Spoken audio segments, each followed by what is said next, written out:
Presiding Officer. I think it's a credit to the External Affairs Committee that despite the very strong feelings that there are on the issues involved in relation to the European Union, that it consistently produces fair, balanced and authoritative reports. And I'd like to commend in particular David Rees for his chairmanship of this committee and the way that he has directed its work. And I particularly agree with the point that he made right at the start of his speech this afternoon, that Wales is leaving the EU, but it's not leaving Europe. And we're often on this side of the argument characterised as little Englanders or little Walesers or whatever, and we want to have a kind of lager mentality, concentrating purely upon Britain. But of course, Brexit gives us an opportunity to concentrate on the wider world as well as on maintaining our links with the European Union. And one of the problems that we have, I think, in producing reports of this kind is that the evidence which is received, generally speaking, tends to be from producer interests. And producer interests generally tend to favour the status quo because, of course, they're dealing with what they know and what they've experienced, and they want to maintain that in order to continue the regime under which they currently operate. The future is unknown, it is uncertain, even though there may be bigger opportunities under a different regime, but those are not known at the moment, and therefore there is a certain amount of speculation involved. But I personally believe that Wales has nothing to fear from even a no-deal situation, should that turn out to be the result of the current negotiations. I do think that the UK government has made it very, very difficult to get the best deal for Britain by its constant flirtation with this idea of some kind of a customs union. That plays right into the EU's hands, because if the EU thinks that we're desperate to maintain existing institutions and existing ways of trading with one another, then they have no incentive at all to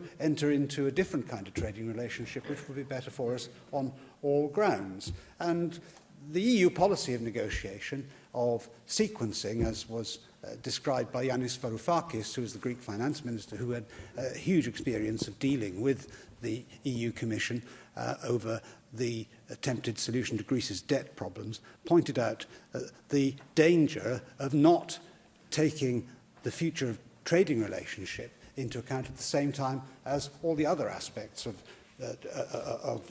our relationship with the EU and the need to negotiate it. And that has maximised the amount of uncertainty which has been caused and is merely a continuation of the Project Fear campaign, which we endured throughout the referendum campaign and which is still in full spate. It's very important, I believe, that we don't make a fetish of the customs union advantages. I think we ought to keep in perspective what exactly is the nature of the trade that we do with the EU. If we didn't have a trade agreement, how much difficulty would Welsh firms have in selling into EU markets? We start, of course, from the position where we have not just regulatory alignment with the EU, we are actually under the same regime. So if in future there is going to be any regulatory divergence, that is a discrete issue which will be discussed with all its pros and cons at that time. But as regards the tariff regime of the EU, I think it's important to point out that if we weren't able to enter into a free trade agreement with the EU, the tariffs which would apply to Welsh producers, in general, would be very small.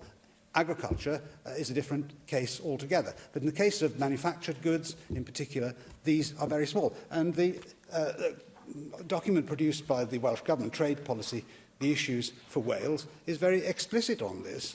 If we look at Annex A on page 23 of this document, the areas of trade which are of greatest interest and importance to Wales are things like electrical goods and telecoms, miscellaneous manufactured products, miscellaneous base metal products, miscellaneous chemical products. All of those have potential tariffs of less than 5%. Vehicles is a different case again. That's in general about 10%. But we have to remember that if we are subject to tariffs on our exports to the EU, they of course are subject to the reverse. And as we have a significant trade deficit in the United Kingdom with the European Union, they would be the ones who would end up worse off. And if we were to leave the EU without a trade deal, the tariff income to the United Kingdom from the EU would be something like 13 billion a year, whereas the tariff income to the EU would be only 5 billion a year. So we would be very much better off. Nobody who has any common sense wants to see trade barriers or tariff barriers between Wales and the European Union, and it's in everybody's interest that we continue to trade as frictionlessly as possible. But the ball is in the EU's court. They're the ones who are actually imposing the impediments and making the difficulties in coming to a sensible deal. And I regret that the continuation of the Project Fear campaign is making it much more difficult to get the common sense deal that absolutely everybody who has the interests of Wales at heart wants. Thank you.